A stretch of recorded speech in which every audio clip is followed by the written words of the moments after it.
Olá, este é o Arquivo Vivo, comigo Renato Lombardi. E eu, Percival de Souza, feliz, alegre em estar em companhia aqui do meu amigo Lombardi. Pessoal, vocês estão acostumados a ouvir, a ler, a ver sobre a atuação das milícias, principalmente no Rio de Janeiro. O Rio tem suas milícias, né?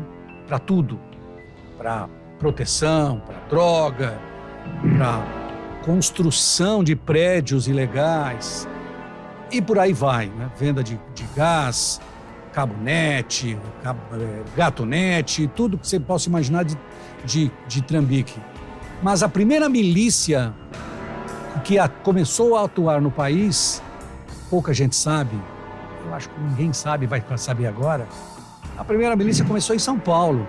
Sim, em São Paulo, em 1985, para ser mais preciso, 1985, no Itaim Paulista, na zona leste de São Paulo. Eles não eram conhecidos como milicianos, eles eram conhecidos como pé de patos, Percival. Exatamente, essa foi uma gíria, principalmente na polícia, que identificava esse tipo de assassino, ou seja, pessoas que num lugar com temíveis índices de criminalidade eram contratadas por alguns moradores, mas principalmente comerciantes locais, para exterminar marginais, bandidos, desafetos, enfim, pessoas que pudessem teoricamente colocar em risco a vida daquelas pessoas que ali moravam ou ali tinham seu comércio. Então, esse grupo se estruturou como se fosse um verdadeiro esquadrão formado para matar, era remunerado, aliás, Renato, muito bem remunerado, e saía à caça para exterminar as suas presas de maneira implacável. O coordenador dessa milícia, que é uma milícia que chegou a ter exatamente mais de 50 pessoas trabalhando, se engajadas, né, para matar, eles matavam, extorquiam. O homem que coordenou, começou com isso, chamava-se Francisco Vital da Silva. E aí teve o apelido de Chico Pé de Pato. A primeira vez que ele foi preso, ele contou uma história, ele tinha matado 3 pessoas. E a alegação dele foi que ele matou as 3 pessoas porque essas 3 pessoas entraram, 3 homens, entraram na casa dele, estupraram a mulher, estupraram a filha e fugiram. E aí ele se juntou, ele era do Nordeste, se juntou com alguns amigos nordestinos e saiu procurando, achou e matou. E aí as mortes começaram na Zona Leste. Uma semana 2 corpos, outra semana 3 corpos, outra semana mais 3 corpos. E o número foi crescendo, crescendo, crescendo. Foram dezenas de mortes, pessoal. Exatamente. Você vê que esse estilo, esse jeito, esse formato de eliminação física, ele segue na origem, na gênese, uma cultura que domina em certos lugares do Nordeste, onde às vezes, por causa da morte de alguém numa família, se desenvolve uma série de matanças que, por vezes, Renato, atravessa gerações. Quer dizer, alguém mata o primo que matou não sei quem, que era parente do meu avô, e assim vai.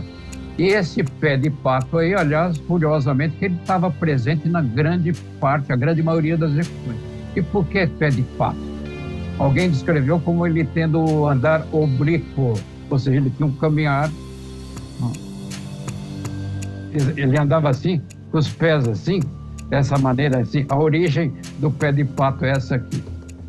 Agora, tem um detalhe interessante nessa história, porque quando ele foi preso, eu fui entrevistá-lo e ele me contou uma história que me deixou... Eu fiquei muito pensativo, assim. Ele falava assim, olha, eu era do sertão de Pernambuco. Eu nunca tinha visto a praia. Aí eu fui ver a praia, me encantei com o mar.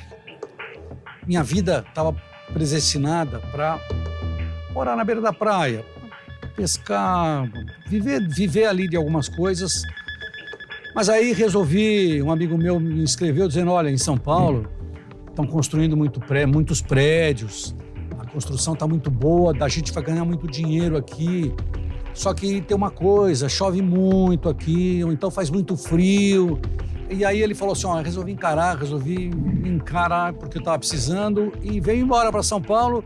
E a primeira coisa duas coisas que ele comprou aqui, logo que ele chegou, me chamou a atenção, eu nunca mais esqueci isso. Um guarda-chuva, e um radinho, para ouvir.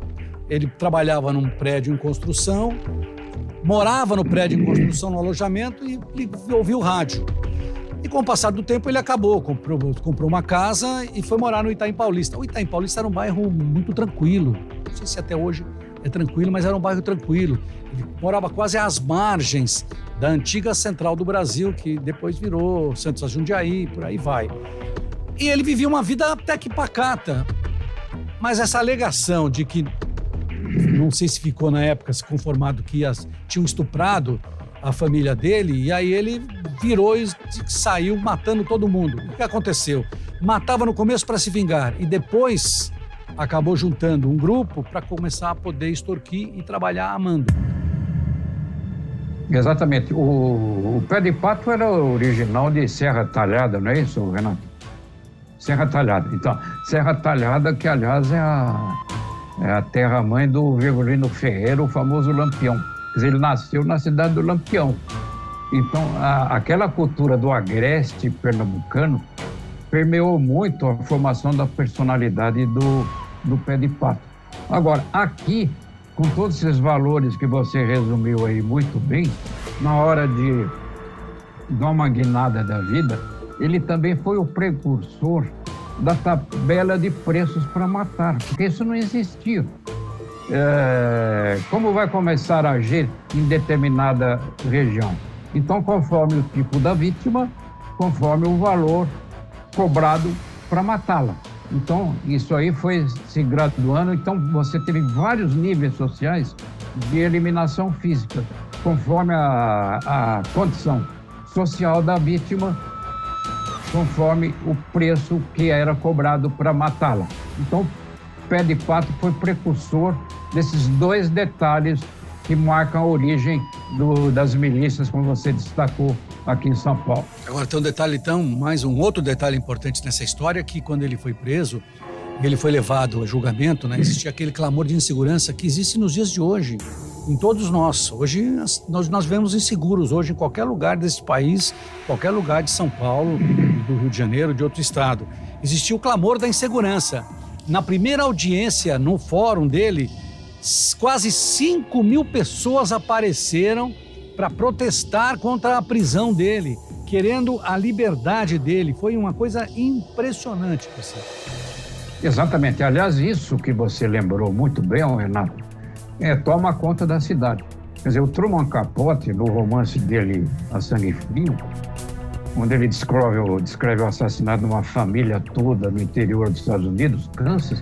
Quer dizer, esse pavor, Tom Capote descreve assim: quando o medo invade os corações, não adianta você colocar tranca na janela. Quer dizer, se o medo toma conta de você, se a sensação de insegurança envolve você, você fica indignado contra a impotência do Estado e aplaude as ações paralelas, como o caso desse que nós estamos falando aqui. Então, para as pessoas, ele era um verdadeiro herói e não tinha nenhum sentido sociológico querer responsabilizado por algo que beneficiaria a todos. Para contrapor a isso, só um Estado eficiente que dê resposta eficientes para todos os crimes praticados. Renato. O que a gente tá querendo e luta por isso. Olha, no caso dele, do Chico Pé de Pato, ele se juntou depois na cadeia, na penitenciária do Estado, aqui hoje que é a penitenciária feminina, no Carandiru, se juntou a outros ligados da milícia dos Pé de Pato, montaram um conjunto, montaram depois um grupo de teatro, se apresentaram nas cadeias, tocavam nas cadeias nos dias de visita. Mas o caso de Francisco Vital da Silva, Chico Pé de Pato, terminou de uma maneira trágica. Ele foi assassinado em janeiro de 1987, 2 anos depois da prisão dele, com 91 facadas. Os legistas contaram 91 golpes dentro do presídio. acabou sendo morto ali. Por quê? Porque ele matava criminosos e o colocaram em meio a centenas de criminosos. Exatamente, você vê que o destino de muitos matadores é exatamente este. Aconteceu com o Chico com o Pé de Pato, aconteceu com o famoso cabo Bruno Floresval de Oliveira, que foi metralhado quando saía de uma igreja aqui em Guaratinguetá, no interior de São Paulo, ou com um diretor de presídio, era rigoroso com os presos, o Ismael Pedrosa, que foi diretor da Casa de Detenção, também foi fuzilado em Taubaté. Então, existe uma regra do crime que não permite que esse tipo de coisa aconteça. Aliás, é por essa razão que existe um presídio especial da polícia, um para a Polícia Civil, outro para a militar. Porque se você colocar no meio da massa carcerária um policial que já participou de tiroteio, que já matou bandido, que já capturou bandido, ele está automaticamente condenado à morte. Então ele precisa cumprir as suas penas separado dos demais presos. É isso aí. Você ouviu, você acabou de ver aqui a gente falar sobre Francisco Vital da Silva, o Chico Pé de Pato, que foi o primeiro chefe de milícia neste país, milícia que começou no Itaim Paulista, um bairro aqui da zona leste da capital de São Paulo. Este é o Arquivo Vivo e aqui você é bem informado, Tercílio. Esse é o Pé de Pato, nós contamos a história dele e continuaremos a nossa caminhada, não só com o andar do Pé de Pato, mas informando a você de detalhes de investigações de grande repercussão. Até a próxima.